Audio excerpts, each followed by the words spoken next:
like I'm on the ball today. I even felt exempted from the law today. It's like this revelation dawned on me. It's so amazing, helps support the cause. I get everyone involved. I feel like I'm on the ball today.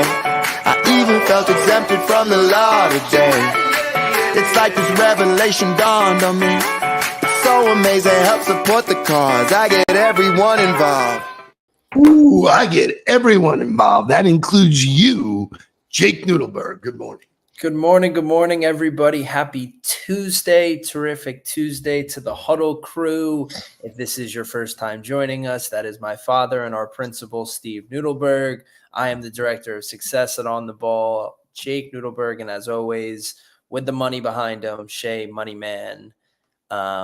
Good morning, guys. How are you? We've been doing this a long time, man. What are we? 1022, still rolling on our way to 2000. We'll be there in a few years, I think. So this is the time when we get a Jake update. What's happening in the world? Get Jaked. I don't know if there's a need for any updates anymore. I mean, I'm on this pretty regularly now, twice a week, so it isn't like I go that far. But it was a good weekend. He's not traveling anymore. At least not currently. I just on Mondays. It's good to be back in the seat. It was a good weekend. Monday's always fun, kicking it off with you guys. Monday Night Football last night. It was tough for you. I know, being a Jet fan. For Dolphins, it was a bye week win, is what I would like to call it. And on to the next one. But no, back in the saddle. Obviously, prayers to everybody on the West Coast. I know I haven't been able to talk about that. But yeah, overcame it. And I think everybody in the state is kind of doing all right from what I've heard. So yes, I spoke to Scott Garber yesterday. He's here coming to us live from Boston. He boarded the dogs, packed up the family, and went north. So caught us out the game, doing all the stuff. Boston, kind of cool up there. Weather is changing finally here in South Florida. Listen, yesterday was an amazing day to be a New York fan. We had the Mets win, we had the Yankees win, and the Jets could have had the trifecta, but we had penalties, we had missed kicks, we had interceptions. We got the same Jets that we had prior to the coaching change. Yeah, I don't know that you can change an entire culture or an entire organization within 5 days. You played a tough divisional matchup. I didn't really watch it in the second half, so I'd be lying. But I just want to know what you had to do to go to the Ranger game yesterday. Yeah, like, you feel like you pulled the short end of the stick, or something that, like, you're on the way to Madison Square Garden, which normally would be a very fun game to be at in the city, but for some reason you were on probably the fourth best game in town last night. Well, and you still have another 40 plus games to potentially go to. Yeah, no, there's a lot more that you get to go to. I know the Panthers are on the road as well. They picked up another win. So sports are good. Sports are rolling along. We get all of them, I think, soon. So I knew Jonathan Aarons would say this, right? I knew it, because you're geographically correct. But Buffalo's Buffalo Canada. is not New York, okay? Buffalo's Canada. Yeah. No, it's just not happening, man. That's why are like the New York Jets a New York team? They don't even play in New York. They play in Jersey. The Giants don't either. I'm just things that don't make sense.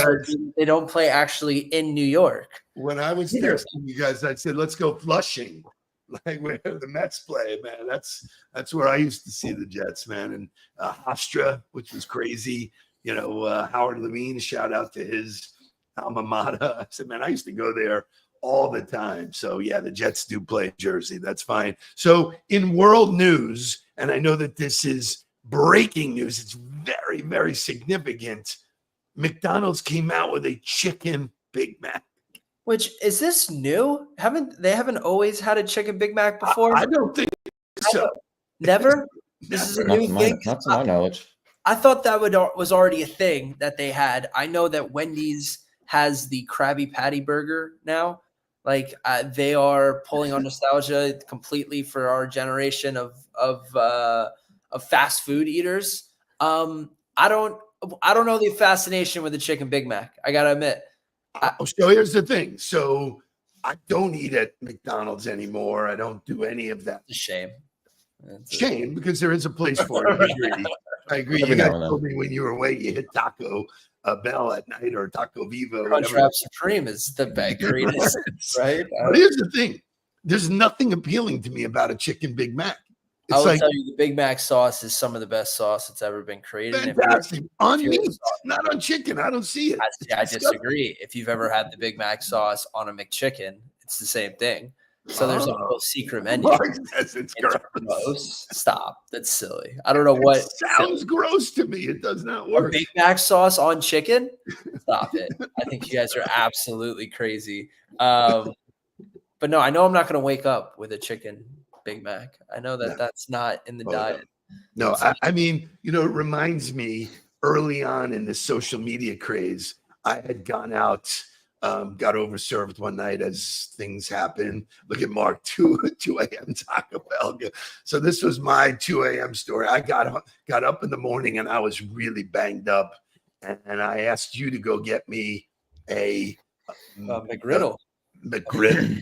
Yeah. And it was the most sensational food at the time for me ever. Salt, sweet, the whole 9 yards. I wrote a post about it being the best hangover food, and McDonald's picked it up and sent it viral, man. It was the best thing McDonald's did was ever do breakfast all day. I will tell you, being able to get like a hash brown after going out in college was the most revolutionary thing on this planet Earth. If you think the fries are good, like you don't know hangover food or you don't know drunk food until you are eating a hash brown at 2:00 in the morning. Not that I do it frequently, but listen. No, but underrated understand. hash browns. Trader Joe's hash browns. Trader Joe's. Another unpopular opinion before we get to wake up music.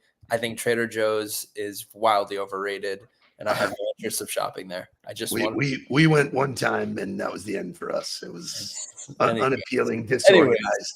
Can't do it. Let's wake this thing up. We got lots of fun stuff to talk about today. It is National Italian Heritage Month. Is that what it is?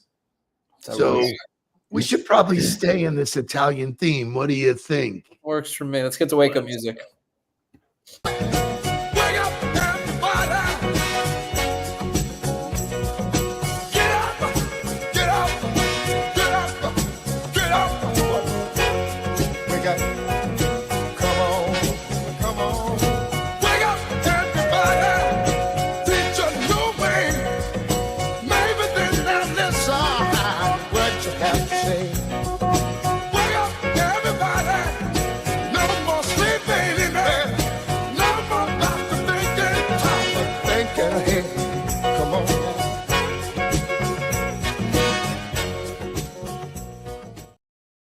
It's great. So Ed Dykes gets bougie on us. Joe Stone, yeah. Well, you have to spend $150 a person to get those. Right. Listen, you have to wait at the front. Look. I will tell you, there was one thing with McDonald's where they had a secret menu a couple years ago, or they were doing like a campaign where you could order 3 different sandwiches and put the sandwiches together. Oh, I remember that. And I don't want anyone to judge me too much, but there was a thing called the Land, Air, and Sea that they created, which was a filet of fish, cheeseburger, and a McChicken that all went together.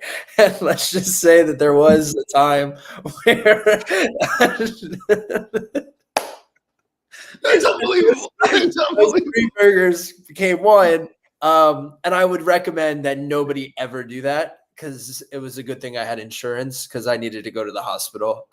Yeah, listen, I believe that they were influenced under the influence. Listen, I'm just telling you, it was good marketing. You want to talk about a marketing lesson? The secret menu made me really want to do it. So, as we do every morning, we do something called the daily affirmation. We affirm good thoughts. We put good in.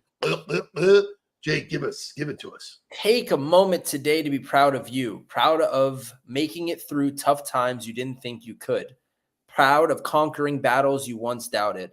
Most importantly, be proud of being authentically you and growing closer to your best self every single day. Listen, I made it through eating those 3 burgers together. Yeah. So listen, but on a serious note, it's, working towards it every day.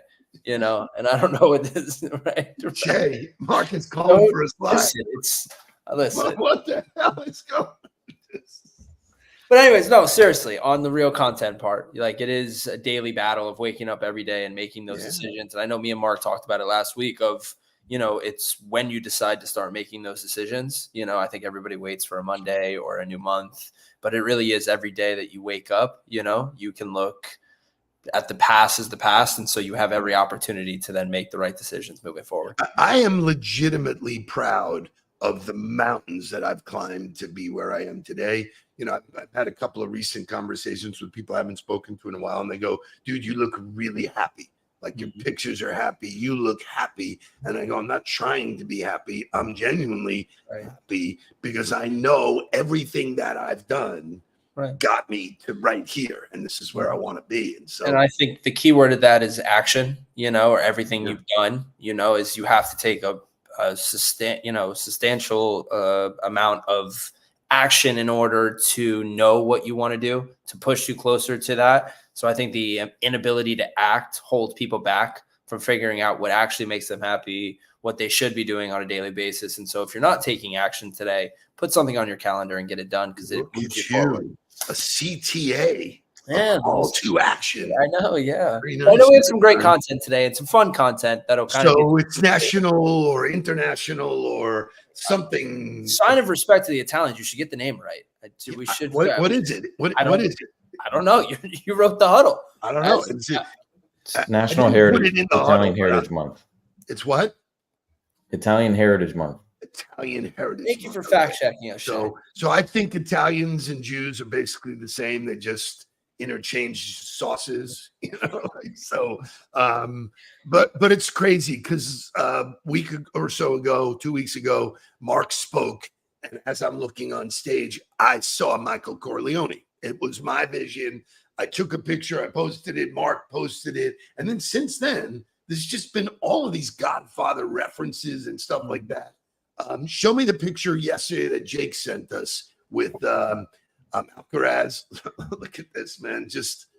So Jake, what was the point of this? Well, I do think there's only like a few amount of people on this earth that could get compared to the original Godfather, right? Like as Vito, and Roger is probably one of them. It's like the coolest, most suave dude in the history of sports, and honestly, as just celebrities in general. But this is Roger starting to come back around tennis a little bit. Obviously doesn't play anymore. Rafael Nadal retired, which I also didn't get to speak about, which is a crazy moment in tennis world. But Carlos Alcaraz, for those of you who do not know, is kind of the up and coming savior of tennis, or, the guy who's going to take the reins from the big three. And I think it's just interesting to see him sit next to Federer, be a sponge for the information, which I think very similar to what Michael did in the picture, is be that sponge, take the information that you're given by someone who has seen a lot, been through a lot, and kind of making it your own. And I think that was one thing that Michael did uniquely well in The Godfather, was take what Vito had done, what his family had always done, and said, hold on, I'm going to kind of do it my way. And we're going to do it this way. And this is why we're going to do it that way. And so that's just all encompassing of where I think the conversation is going to go in the next 10 minutes. Powerful stuff. Shay, show me the clip of Michael when he really decides to jump in the fray. You can't wait. Can't wait. I don't care what Soletso says about a deal. He's going to kill Pop. That's it. That's a key for him. Got to get Soletso. Mike is right. Let me ask you something, Professor. What about this McCluskey? Huh? What do we do with this copy?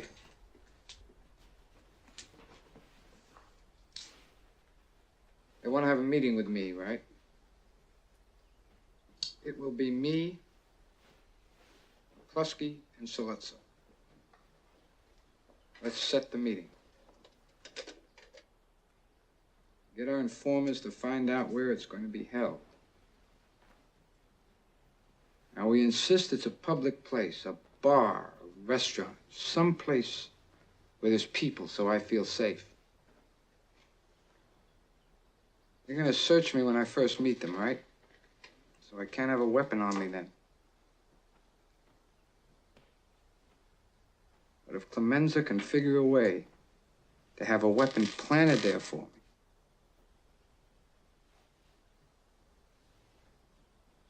Then I'll kill them both. Bang. So there's a lesson there. The takeaway is, what if? And in business, there's always a solution. There's, you guys were talking about or Mark was talking about watching Godfather 2 and thinking that was better than 1. And regardless, the lessons in the show are like, what if? What if we could do that? And what if that would happen? And in every business I've ever been in, if you can't dream it and see it first, what if? It never happens. Walt Disney saw Disney World long before you got to go to the park. It was what if we had a place where adults and kids could play? And, so that what if thing, I think, just a quick comment. Yeah. And just to even back it up a little bit further is saying building the environment to even have the muscles and the forum to ask that question, to say what if and not get laughed out of the building, or have a room of dedicated people who are willing to ask those questions and ask follow-up questions to it and push the bounds of reality in every marketplace and every job is, I think, one of the reasons that we've had so much evolution in the last 25 years, whether that be in business, financial, technology, all the different advances we've made it as a society is all asking about what if, and how can we do that, or how can we push it, and if we did it that way, and if we were given this resource, could we do it? So let's find the resource. And it leads you down this path of finding out really what the product might be or what the opportunity is. And so really building that muscle. And obviously the lessons that come out of this movie are, leaps and bounds more than others, I would say. Probably, that's why there's documents written about why The Godfather can teach you life and stuff like that. So really well said, by the way. You gotta have music when you're talking about this kind of life lessons. And who better to give us this morning than Frank Sinatra?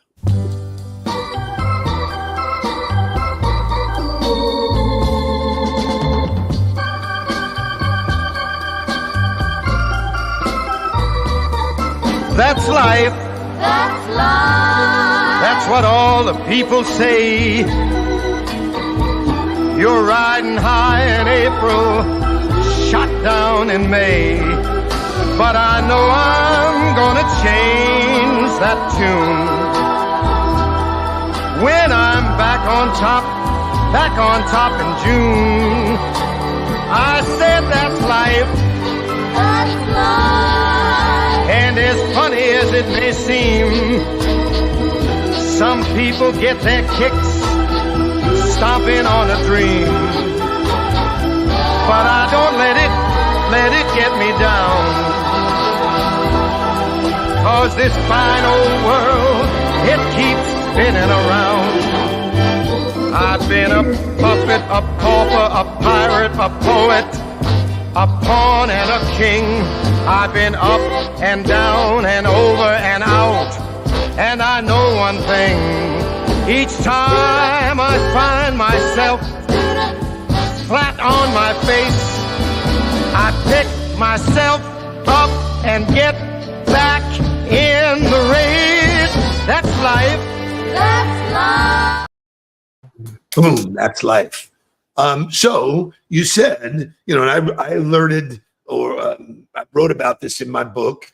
Yes, I wrote a book about some of the lessons in my life that I used from The Godfather. I have a list of 24. We'll never get to them. Top one for you. Oh, top one. Probably just even from growing up, I wouldn't even say if I had to look at the list for this one, but it's never let anybody outside the family know what you're thinking. Like if there was one thing that was engraved in everything that I did, because look, I think it was cool. It was a unique perspective for me growing up in an entrepreneurial world where I was put in a lot of rooms where I wasn't speaking, or didn't have a real voice or whatever that might be, and always keeping to the vest what we believe to be true, and watching that in live action from you, watching it from Vito in the room where he's talking about the drugs and Sonny speaks at its heart and all of the things, coming to life of saying, hey, look, what we do here is our business, right? And what we want everyone outside to know is what we'll let them know. And so I always held that near and dear, no matter what it was. And the family is obviously interchangeable. The company, your group, whatever that is you hold it near and dear to each other. You're making me super proud, because that is my number one thing that I took from the movie, is that, you just can't let anybody else. And in my companies, when I heard somebody talking shit to other people about our company, God, Right. they were like, what happened? I go, you're talking shit about us outside? Unacceptable, man. And I love learning through pop culture, and learning through movies and music is such an impactful way of getting lessons, of hearing it, of digesting it, of and having the emotion that goes along with the lesson. But I was just watching Shogun, and if anybody has seen the show, it's fantastic in my opinion. But it's like 1600s Japan, and they do everything really by the book. It's all tradition, and they stay within it. And there was a line that was saying something about loyalty, and like, loyalty is great until it's like stupid, and somebody was like, yeah, but it wouldn't be loyalty then if when it got stupid, you weren't still loyal, and it was like, and it was something written in that kind of tone, or in those words. And it's like, loyalty is when it gets tested, and trust is when it gets tested, and it's the same one. It goes into don't ever take sides against the family the same way. Right. You can have your gripe with the family, right? And you're going to, but don't allow anyone else to know that. And don't ever stand on the other side. Don't ever stand and turn your back to us, or face us face to face and not stand with us. So those two are always stand really high up. So there's lots of lines in there. For me, a man who doesn't spend time with his family can never be a real man. There's a real lesson there, man. That was our FOE. That was our thing. This is the most important thing in the craziness of being an entrepreneur. That grounds you, that keeps you solid. And then the one line by Hyman Roth, which nobody seems to put in any kind of context, was when Michael's in Cuba and he's talking to him, and he's talking about how the business is changing or whatever. And he goes, this is the business we've chosen, right? And you can't forget that. When people start bitching about what it takes to be good in what you do, this is what you chose, man. And so it takes what it takes, right, is really such a byproduct of that. People, what are you willing to do? I'm willing to do whatever it takes, right? And if you're not willing to give that buy-in anymore, it's never going to work. Whether that be in sales, whether that be in leadership, whether that being an entrepreneur, if you are unwilling to do what is required of you in that role, it'll never work. And understanding the role is first and foremost, and accepting the challenge every single day. But great stuff. The last one, which is just really funny, when Michael goes to Vegas and he's trying to get, he's getting bullied. He goes, you can have my answer now. You get nothing. Beautiful. So thanks for spending some time sharing these funny anecdotes. You made me proud with picking the one you did, but it's fun stuff. Again, all leading to Mike Ficara and his Guido cigars on Friday. So make it a great day. If you want more of these kind of lessons and these kind of teachings, there's lots of ways to get in touch with us. ontheball.co is the place to go. You can get, videos, content. You can get interaction with us, coaching calls, lots of stuff. So way to go, Jake. No, super exciting. I know we're going to have a unique invite to our coaching call. So if anybody wants to experience it, we have that. But we're always. Why don't you share that? Why don't you share that while you got everybody's attention? Yeah, no, if you are not part of our community, we always want to open it up and let everybody know what it kind of feels like to be in a coaching setting with us. So we are offering one free coaching call, a group coaching call in our accountability month for anybody who wants to test it out, test drive it, get in the room, talk to some of the people who are in our community. We're trying to grow it, trying to continuously get back to you guys and provide value. So take the opportunity, reach out to us, Mark, Corey, Steve, today. We're all willing to have a conversation and help you on your journey to getting 1% better. Happy Tuesday. Have a great day. And most importantly, let's get down to business. Please don't worry about me. I'm about to let my heart speak. friends keep telling me to leave this. So let's get down to business. Let's get down to business.